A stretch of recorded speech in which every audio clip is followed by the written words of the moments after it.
Hello everyone, subtle sound of the soul में आप सबका स्वागत है। मेरा नाम है Mrinalini.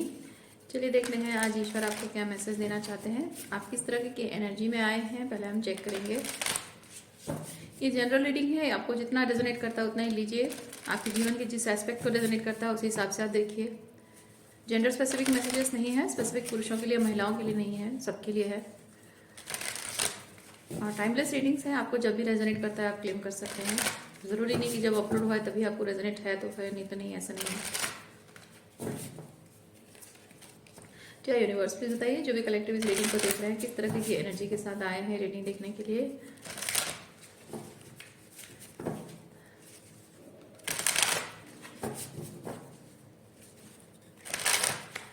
Thank you.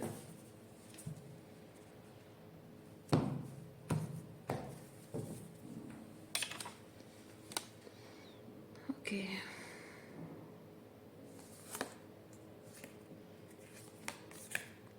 Technology, shopping, technology, shopping and falling teeth. Okay, अच्छा। ओके, फैमिली सिचुएशन को लेकर हो सकता है। वेटिंग,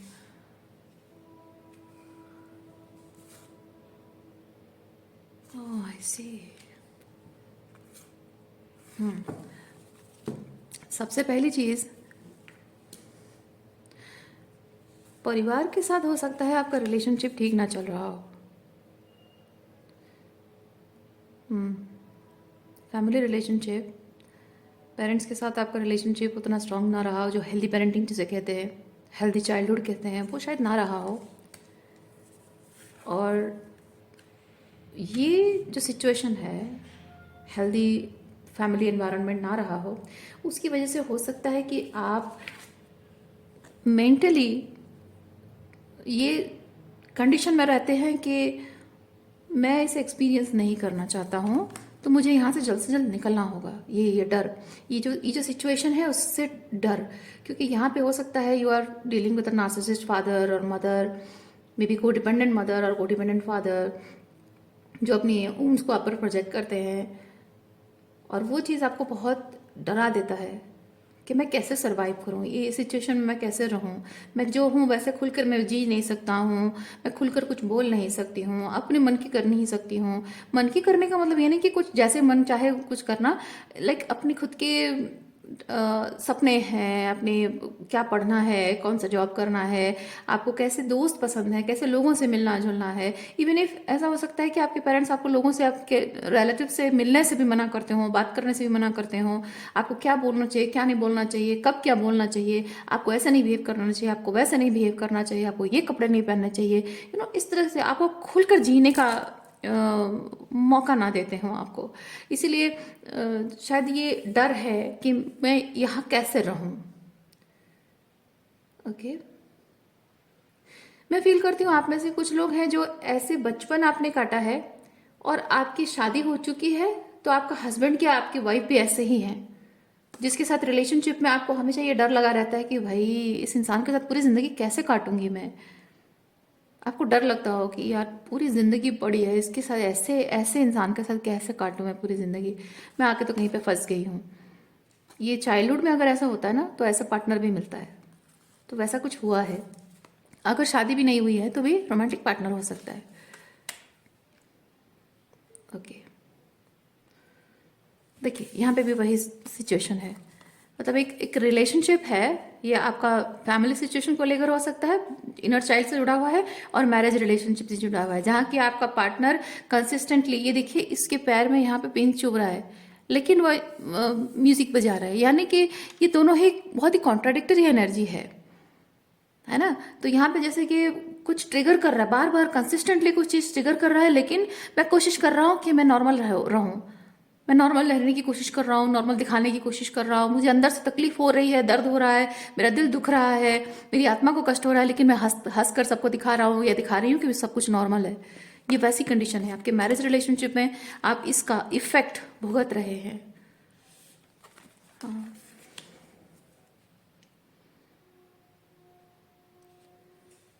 आप इस सिचुएशन से बाहर निकलना ज़रूर चाह रहे हैं, क्योंकि यहाँ पे है इंफॉर्मेशन कलेक्ट करना, सर्फिंग करना, इंफॉर्मेशन कलेक्ट करना, जानने की कोशिश करना। बहुत कुछ इंफॉर्मेशन आपको मिल रही है कि आप इस सिचुएशन से शायद बाहर निकल सकते हैं। उसके लिए शायद आपको क्लैरिटी मिल रही है कि हाँ, ये पॉसिबल है। लेकिन जब इंफॉर्मेशन मिल रही है वो काफ़ी नहीं है, क्योंकि यहाँ पे इस सिचुएशन को छोड़ना या इसमें रहना, ये आपके सेल्फ इमेज से जुड़ा हुआ है। भले आपको पता है कि इस सिचुएशन से बाहर निकलने का रास्ता है, आपको पहले शायद ना लगता हो कि मैं भाई यहाँ से कभी नहीं निकल सकता हूँ, मैं ट्रैप्ड हूँ, फंसा हुआ हूँ, वो डर आपको खाया जा रहा था कि ऐसे पेरेंट्स हैं, उनसे बचने के लिए शादी करें तो आप हस्बैंड ऐसा है या फिर वाइफ ऐसी है। तो अब यहाँ पे समझ में आ रहा है कि नहीं नहीं, यहाँ से बचा जा सकता है, यहाँ से निकला जा सकता है। लेकिन फिर भी मैं उस पर काम नहीं कर सकती हूँ या नहीं कर सकता, क्योंकि मेरी सेल्फ इमेज इसमें जुड़ी हुई है। लोग मेरे बारे में क्या सोचेंगे, मेरी क्या इज्जत रह जाएगी, मेरे मेरे बारे में लोग क्या सोचेंगे, या फिर सोसाइटी में एक आइडियल वुमेन या आइडियल मैन का जो एक इमेज है मेरा, वो ख़त्म हो जाएगा। तो द परफेक्ट हैप्पी फैमिली का जो एक इमेज है, अच्छा इमेज है कि हाँ एटसेट्रा है उनके, मतलब आपके बारे में एटसेट्रा उनकी फैमिली परफेक्ट फैमिली है। हस्बैंड वाइफ का relationship of idealise, people idealise करते हैं, as a father as a son आपको आइडियलाइज करते हैं। बट वो चीज़ खराब हो जाएगी सब कुछ।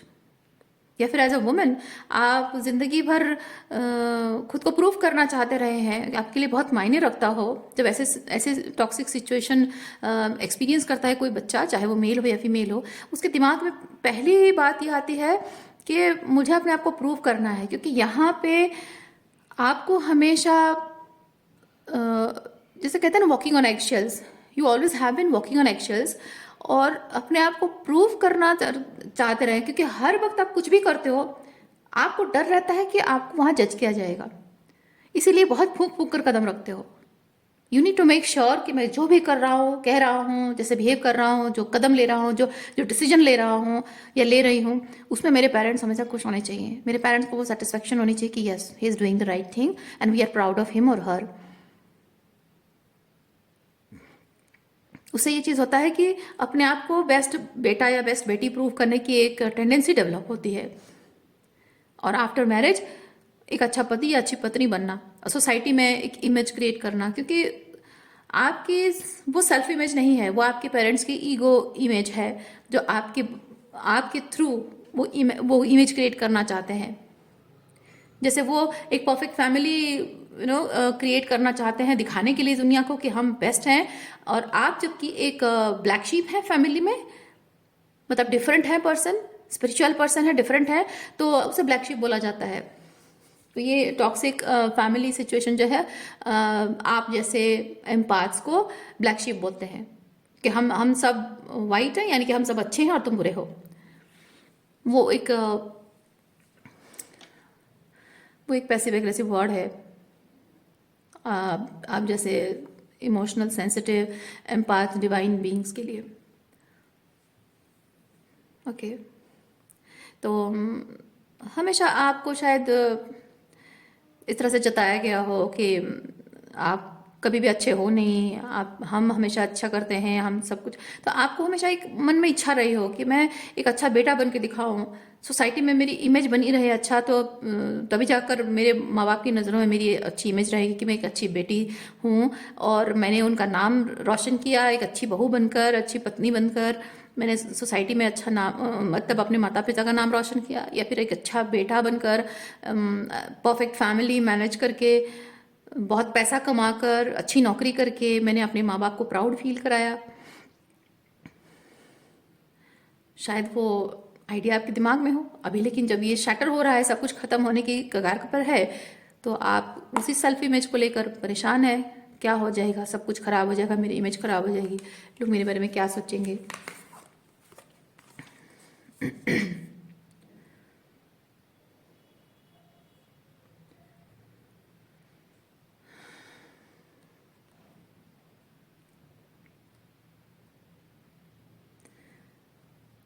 आपको एक तरह की कंडीशनिंग में रखा गया है। मैं एग्जांपल बताती हूँ, आपको समझ में आएगा मैं क्या कहना चाहती हूँ। लेबोरेटरी में जब एनिमल्स का टेस्ट किया जाता है, दवाइयाँ टेस्ट होती हैं उन पर, केमिकल्स टेस्ट होते हैं, तो जब पहले वो एनिमल को लाया जाता है उस टाइम पे वो एनिमल बहुत ही नॉर्मल रहता है, जैसा होना चाहिए। दवाई का इफेक्ट होते ही उस पर बहुत बुरा असर होता है, वो बीमार पड़ जाता है और उस पर, उसके बदन पर घाव होने, बहुत सारी चीज़ें होती हैं। तो उस पर फिर भी वो दवाई का एक्सपेरिमेंट करते हैं और उसके बाद वो करते करते करते ऐसा होता है कि धीरे धीरे उसकी बॉडी के सेल्स जो है उस केमिकल को अपने आप में उस एनिमल के बॉडी में वो धीरे धीरे वो इम्यूनिटी उसकी होती जाती है कि वो एडजस्ट होता जाता है उसका बॉडी उसी केमिकल को रेगुलर बेसिस पे जो इनटेक होता है, तो वो धीरे धीरे उसका बॉडी वैसे इम्यून हो जाता है। लेकिन जस्ट बिकॉज इम्यून हो गया तो उसका मतलब ये नहीं कि उससे वो अच्छा लग रहा है। उसके साइड इफेक्ट जो है उसके दिमाग पर, उसके बिहेवियर पर और उसकी बॉडी पर दिखने लगता है। आप इस कंडीशनिंग को एक्सेप्ट कर रहे हैं क्योंकि आपको बार बार वही टॉक्सिक बिलीफ सिस्टम को आप पर प्रोजेक्ट किया गया है, इंजेक्शन की तरह आपको बार बार वो चीज़ फीड किया गया है, इंजेक्शन दिया गया जैसे, और आप उस सिस्टम को इम्यून हो रहे हैं। आपका सिस्टम मतलब ऑटोमेटेड जैसे होता है ना, ऑटोमेटिक प्रोग्रामिंग होता है, या ऑटो पायलट मोड में, जैसे कि हाँ ये ऐसे सिखाया गया है तो ऐसे ही ऑटो पायलट मोड में आप चल रहे हो। लेकिन आप सबकॉन्शियसली, इमोशनली एंड फिजिकली उसका जो इफेक्ट है वो आप भुगत रहे हैं। सबकॉन्शियस माइंड में ये डर है, ये डर है, ये डर है, ओके, और ये डर है मैं यहाँ से नहीं निकल पाऊंगा, लोग क्या सोचेंगे, ये डर आपके सबकॉन्शियस में रह गया है। इमोशनली भी वो चीज़ आपको प्रॉब्लम क्रिएट करता होगा।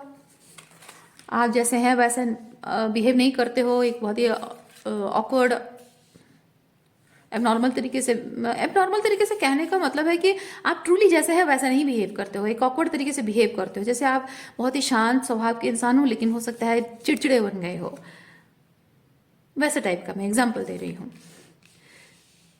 अपने नॉर्मल से बाहर निकल चुके हो और अपने आप को आप जैसे हैं वैसे खुद को आइडेंटिफाई नहीं कर पा रहे हो।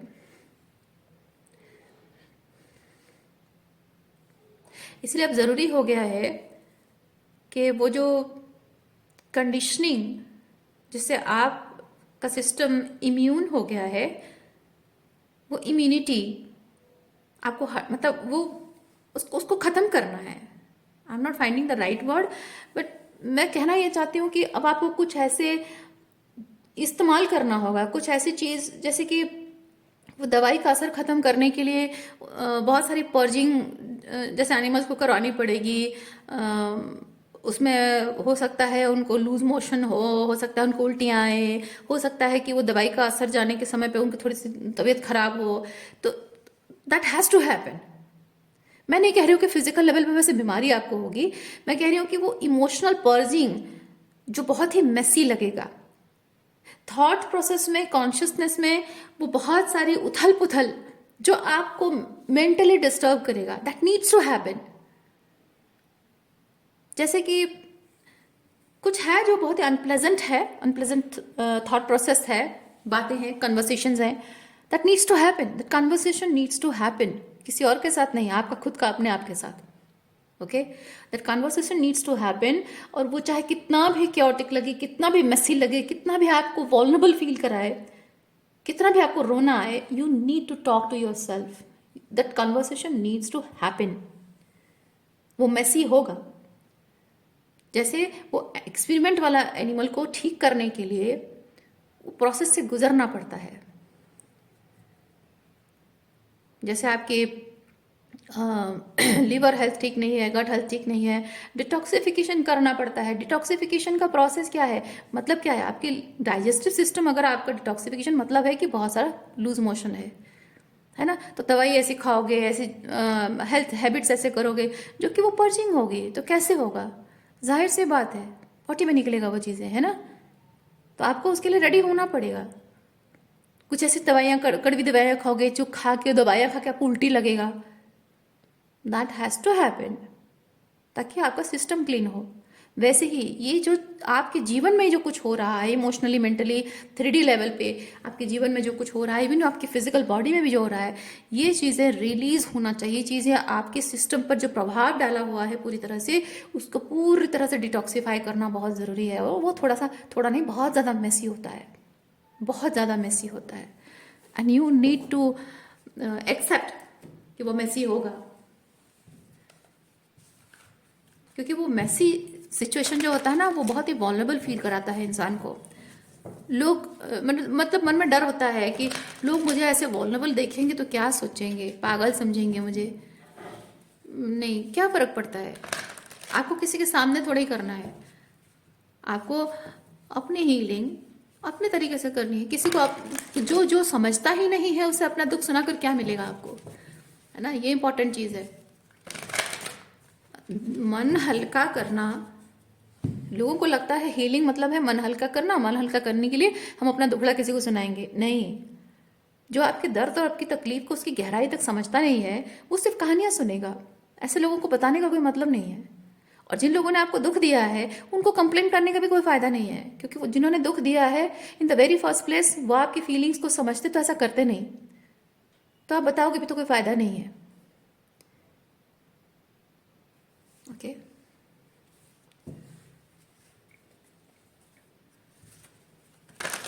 हीलिंग प्रोसेस आपको बहुत ही अनकंफर्टेबल सिचुएशन में ऐसा डालता है कि आप अंदर से बहुत ही अ, वो हीलिंग, वो पर्जिंग, वो रिलीजिंग, इमोशनल जो अपहीवल्स है, इमोशनल ओवरवेलमिंग फीलिंग है, वो अंदर से आप फील कर रहे हो। बाहर से लोगों को नॉर्मल दिख रहे हो। मैं नहीं कह रही हूँ कि आपको शो ऑफ करना है, बट नॉर्मली लोगों को दिखता है ऐसा सब कुछ, हाँ सब कुछ तो इसके लाइफ में ठीक चल रहा है। You don't need to justify anybody. आपको किसी को दिखाने की, बताने की जरूरत नहीं है। चुप रहना, क्योंकि आप जितना ज़्यादा चुप रहोगे और अपने आप तक अपनी हीलिंग जर्नी को रखोगे, उतनी ही आपकी हीलिंग अच्छे से होगी। जितना ज़्यादा आउटसाइड वर्ल्ड से कनेक्ट करोगे हीलिंग प्रोसेस में, उतना ही वो और भी सॉरी, मैसी और केओटिक मिक्स हो गया, मैसी और केओटिक हो जाएगा, है ना। और भी कंफ्यूजन क्लियर होगा। रदर आप अपने तक अपनी बात रखें और अपने आप से आप बात करें, जर्नलिंग करें। Okay, that will help.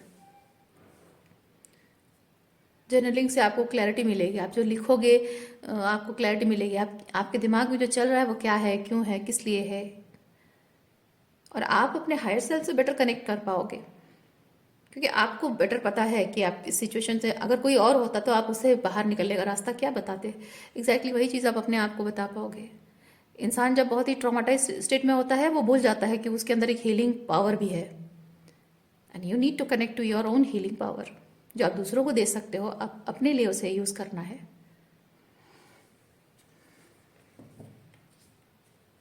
Healing journey में ये चीज़ भी होता है कि आप जो नॉर्मली लोग खा रहे हैं, आप वैसे टाइप के खाना नहीं खा सकते हो, क्योंकि आपके बॉडी को रिक्वायरमेंट कुछ स्पेसिफिक टाइप का चीज़ है। तो लोग कहेंगे कि अरे ये सब करने की क्या ज़रूरत है, तुम नॉर्मल खाना खाओ ना, सब ठीक हो जाएगा। नहीं, आपको ज़रूरत है कुछ डिफरेंट टाइप का, कुछ हर्बल, कुछ आयुर्वेदिक, कुछ अलग टाइप का कुकिंग करके आप खाओगे। That needs to happen. तो लोगों को अगर लगता है कि हाँ, हमारे जैसे एक ही घर में अलग अलग खाना बना के खाने का या अलग टाइप का बना के खाने का क्या मतलब है, ये सब ढकोसले ड्रामा करने की क्या ज़रूरत है। No, that is not drama, that is your need. तो उसमें शर्म करने की कोई बात नहीं है, उसमें ऑकवर्ड फील करने की कोई जरूरत है। लोगों को लगता है, लोग ऑकवर्ड फील कराएंगे आपको कि मत करो, है ना। हीलिंग जर्नी में आपको बहुत कुछ ऐसी चीज़ें करनी पड़ती है जो कि नॉर्मली पीपल डोंट डू। और लोग आपको कहेंगे ये क्या सब अजीब अजीब हरकतें कर रहे हो। That's okay. कोई नहीं समझता है और किसी को समझाने की हमें ज़रूरत भी नहीं है ना। जो आपको रिक्वायरमेंट है, ज़रूरत है, आप समझ रहे हो। और वो हीलिंग क्यों इंपॉर्टेंट है, ये बहुत ज़रूरी बात जानना बहुत ज़रूरी है ना। वो हीलिंग क्यों इंपॉर्टेंट है और वो किसी को समझाने की ज़रूरत नहीं है। आपको बस साइलेंटली चुपचाप अपनी हीलिंग पर फोकस रखना है।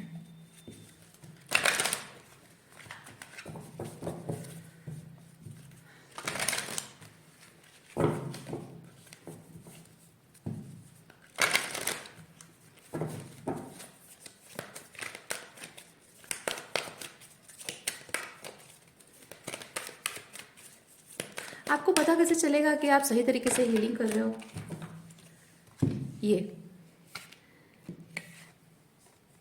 ये जो शो ऑफ दुनिया को दिखा रहा है कि मैं नॉर्मल हूँ, सब कुछ मेरे लाइफ में अच्छा चल रहा है, ये शो ऑफ नहीं करना है। दूसरा चीज़, आप ये जो अच्छी वाली एनर्जी है, ऐसी एनर्जी में आने की कोशिश करना है कि मैं खुश हूँ। नहीं, मुझे मुझे खुश रहना है। खुश रहने के रीजंस मुझे खुद ही ढूंढना है, बाहर से कुछ नहीं, अंदर से, है ना। मुझे क्रिएट करना है, ढूंढना नहीं, क्रिएट करना है। खुश रहने के रीजंस क्रिएट करने हैं मुझे, किसी और के लिए नहीं है। आप जो हीलिंग कर रहे हो, याद रखना है आपको, ये अपने रिश्तों के लिए नहीं कर रहे हो, किसी और के लिए नहीं कर रहे हो, किसी और के साथ अपने रिलेशनशिप सही करने के लिए नहीं कर रहे हो आप।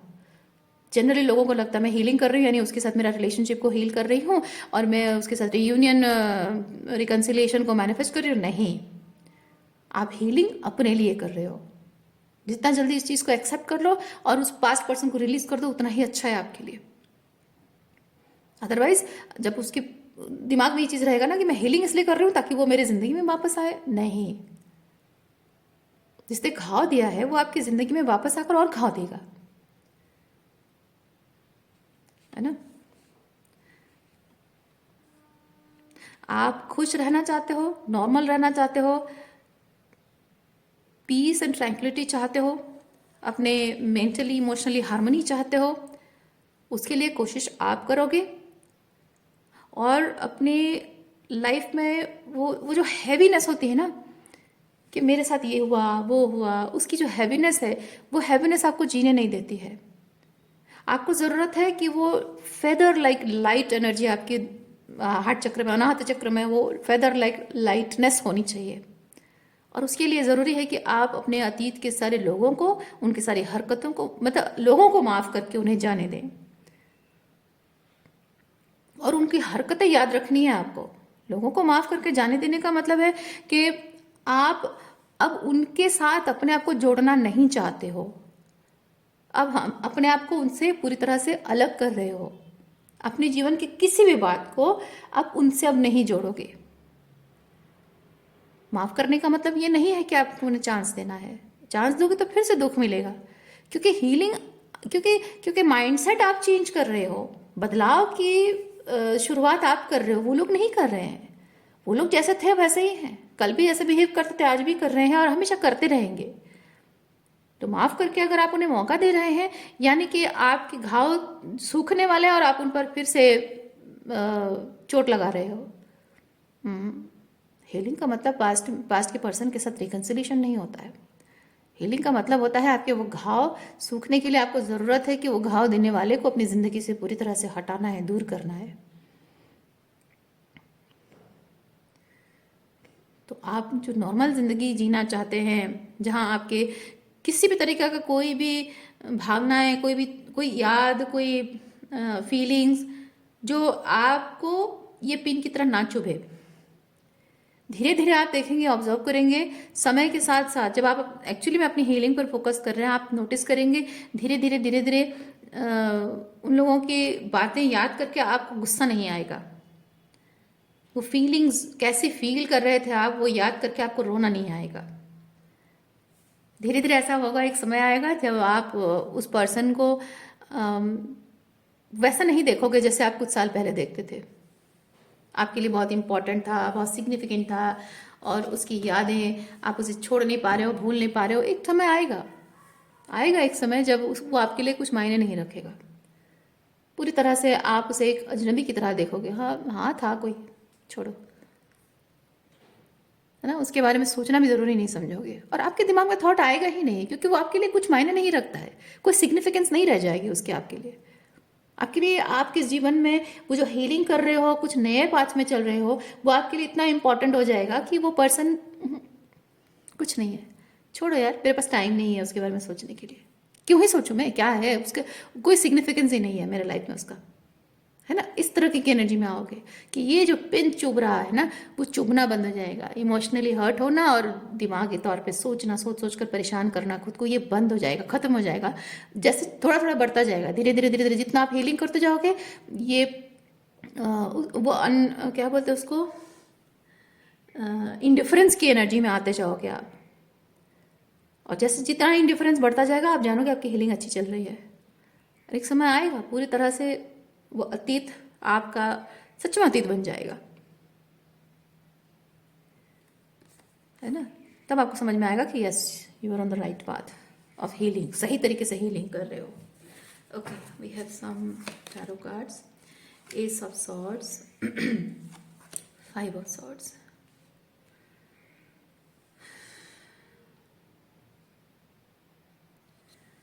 आपके ये जो लोग हैं इनके बारे में ये फाइव ऑफ सॉर्ड्स है, इन लोगों के बारे में बताया जा रहा है ये फाइव ऑफ सॉर्ड्स है। फाइव ऑफ सॉर्ड्स देने वाले यानी दुख और तकलीफ जो भी टॉक्सिक लोग हैं, इन लोगों के बारे में बहुत कुछ क्लैरिटी आपके सामने ऑलरेडी आ चुकी है।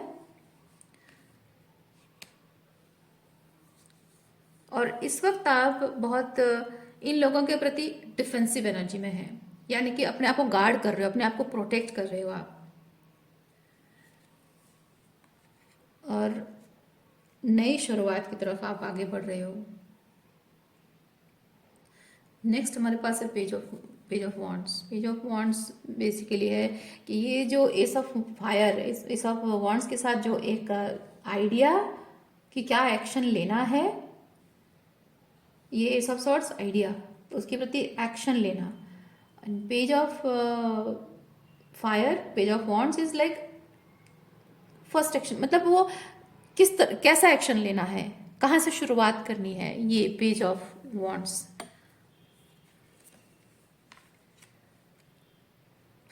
और नाइन ऑफ पेंटिकल बेसिकली चीज़ है कि कॉन्फिडेंस रखना, कॉन्फिडेंस रखना कि आप शुरुआत कर रहे हैं, पहला कदम, ये पहला कदम है।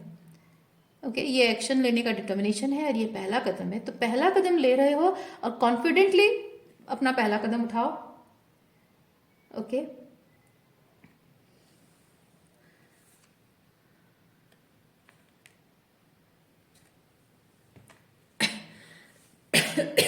Excuse me. मैं एक चीज़ फील कर रही हूँ, मुझे पता नहीं क्यों लग रहा था कि आपको थोड़ा टाइम लगेगा, पेशेंस रखना पड़ेगा, ऐसा नहीं, पर यहाँ पे वैसा कुछ नहीं है, क्योंकि यहाँ पे I misunderstood this as night of pentacle, but this is nine of pentacle.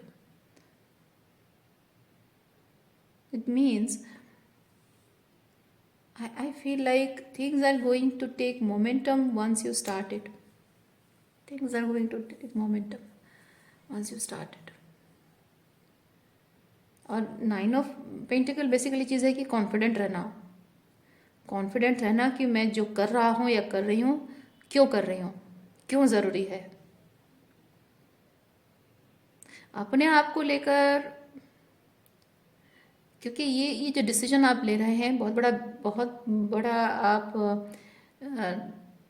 एक क्या बोलते हैं, ब्रेक कर रहे हैं, एक रूल ब्रेक कर रहे हैं, या फिर बहुत बड़ा कॉन्स्पिरेसी को आप ब्रेक कर रहे हैं। तो जाहिर सी बात है कि आपके डिसीजन को लेकर आपको डाउट शायद पैदा किया जा सकता है, क्योंकि लोग ऐसे हैं।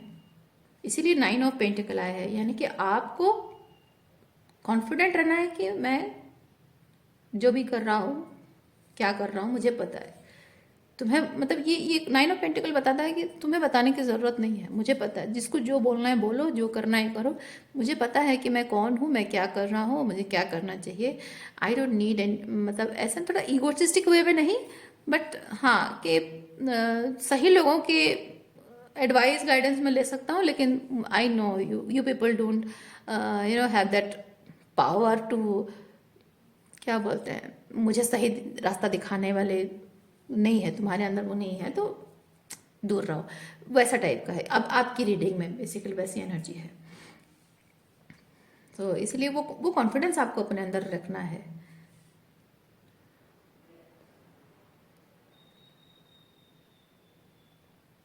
हो सकता है आपके कॉन्फिडेंस को ब्रेक करने की कोशिश भी की जाए, क्योंकि यहाँ पे three of pentacle and five of cups basically है कि आप जो काम कर रहे हैं थोड़ा सा डिफिकल्ट, थोड़ा सा चैलेंजिंग है, क्योंकि 5 ऑफ कप्स है, थोड़ा सा डिसअपॉइंटिंग एनर्जी है, थोड़ा सा इमोशनली ओवरवेलमिंग एनर्जी है।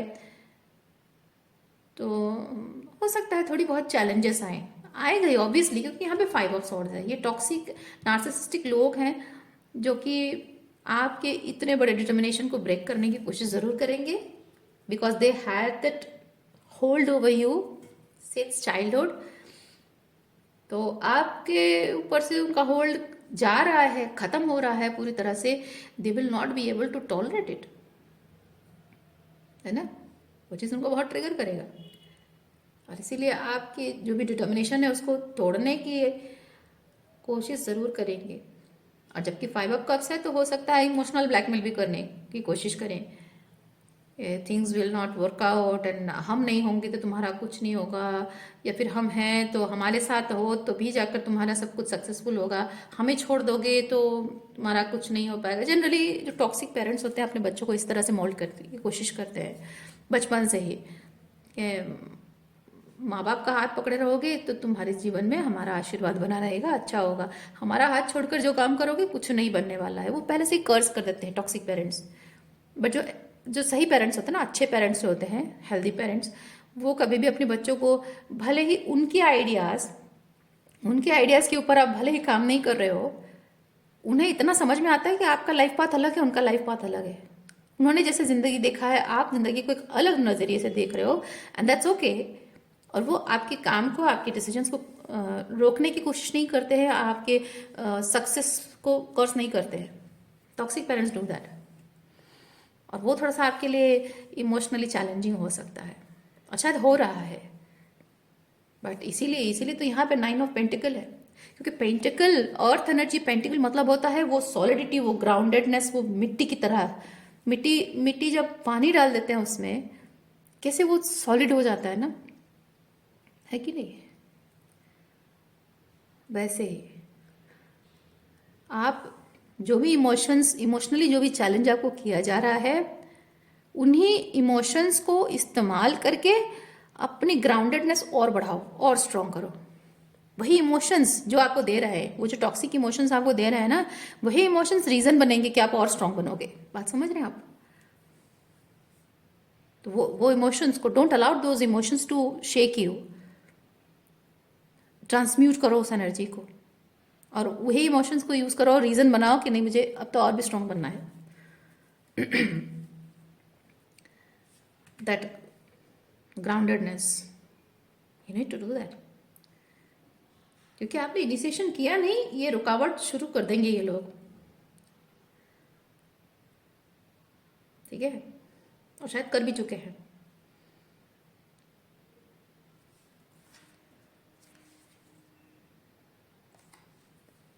और जैसे ही ये काम आप शुरू कर देंगे, अगर आप फाइनेंशियली चैलेंजिंग सिचुएशन में, आपका मनी फ्लो भी शुरू हो जाएगा।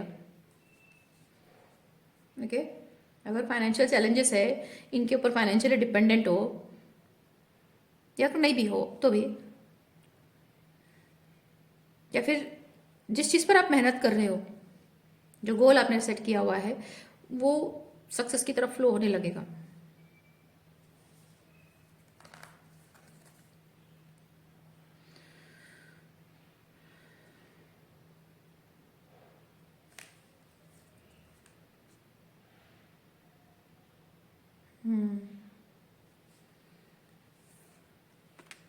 दूसरे दूसरे आपके बारे में क्या सोचते हैं, आपसे क्या उम्मीद करते हैं, वो रिस्पॉन्सिबिलिटी, कोई क्या चाहता है और उसकी उसकी इच्छा का मान रखना, वो छोड़ना होगा आपको।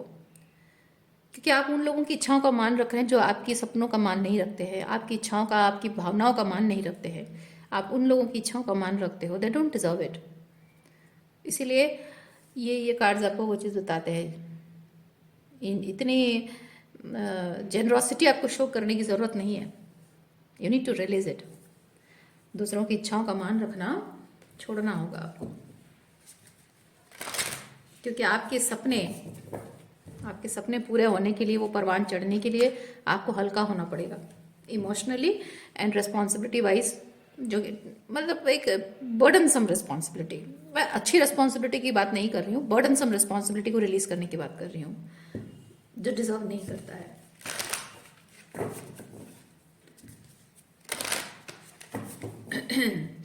Excuse me.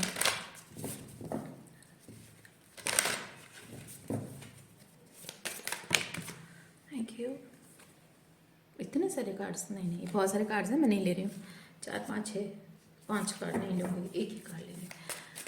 Dear universe, please बताइए मेरे व्यूअर्स को क्या क्लैरिटी, क्या गाइडेंस प्रोवाइड करना चाहते हैं, इस सिचुएशन के बारे में क्या गाइडेंस प्रोवाइड करना चाहते हैं।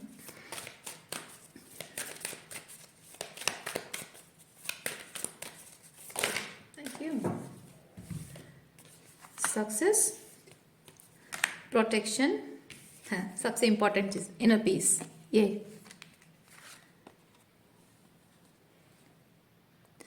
ठीक है, इनर पीस तब नहीं होता है, इंपॉर्टेंट बात बता रही हूँ, इवन इनर पीस तब नहीं होता है जब आप आउटसाइड में पीस क्रिएट करने की कोशिश कर रहे हैं। जहां आउटसाइड में पीस क्रिएट होना नहीं है, everything needs to destroy, everything needs to crumble down, या फिर हम कहें कि everybody around you needs to see the reality, face the reality. हर एक इंसान जो आपसे डील कर रहा है गलत है, शैडो में ऑपरेट कर रहा है, फसाद है, फेक है, शैलो है, हर एक उस इंसान को एक रियलिटी चेक की जरूरत है, और वो रियलिटी चेक पीसफुल नहीं होता है।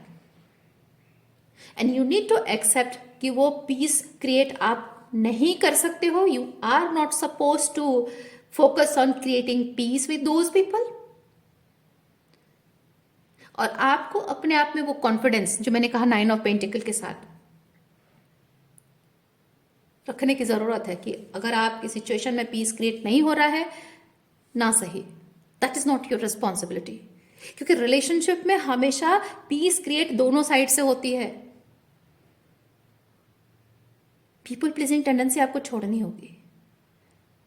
जिंदगी में कुछ बड़ा करना चाहते हो, कुछ बड़ा बनना चाहते हो, अपने सपनों को पूरा करना चाहते हो, लोगों को खुश करना आपको बंद करना पड़ेगा।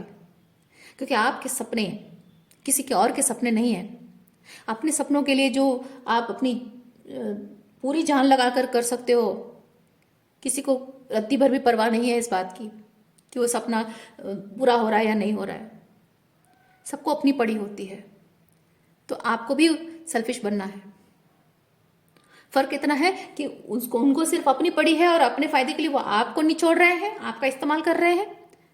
आपको सेल्फिश होना है अपने सपनों को पूरा करने के लिए, उनके सहारे नहीं रहना है, आपको अपना सहारा खुद बनना है। और अगर आपके इन सपनों को पूरा करने के रास्ते पर ये व्यवधान क्रिएट कर रहे हैं, उनको उनके राह पर अकेले छोड़ देना है। जो करना है करो, तुम अपना रास्ता चुनो, मैं अपना रास्ता चुनता हूं। You need to do that.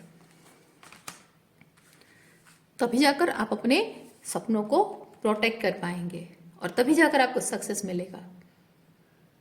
Okay, सो आज के लिए इतना ही है। उम्मीद करती हूँ इस रीडिंग से आपको कुछ क्लैरिटी मिलेगी। मैं आपको नेक्स्ट रीडिंग में मिलकर अपना ख्याल रखिए। बाय।